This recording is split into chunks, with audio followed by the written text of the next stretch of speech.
អូពុកម៉ែបងប្អូនទាំងអស់គ្នាត្រង់នេះអីសេដាច់ឈានចំចុងដង្ហើមគេហៅឆ្អឹងរំនី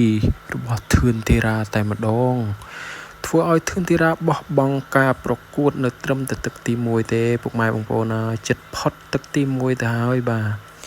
ការប្រកួតកំពុងតែមានការឌឺដងគ្នាបក់ដៃឲ្យចូលមកចុះឡើងឌឺដងនៃសិល្បៈការប្រកួតប៉ុន្តែធ្វើម៉េចពុកម៉ែបងប្អូនទាំងអស់គ្នាការផ្លាត់លើសង្វៀនយើងពិតជាមិនអាចបានដឹងមុននោះទេពុកម៉ែបងប្អូនបាទគូនេះគឺជាគូសងសឹកផងធឿនធីរ៉ាធ្លាប់ចាញ់កីឡាកររូបនេះហើយមកសងសឹកលើកនេះធឿនធីរ៉ាបានដាក់ខ្សែក្រវ៉ាត់របស់ខ្លួនឲ្យកីឡាកររូបនេះចូលដណ្ដើមទៀតប៉ុន្តែលទ្ធផលមិនសមប្រកបទេពុកម៉ែបងប្អូនទាំងអស់គ្នា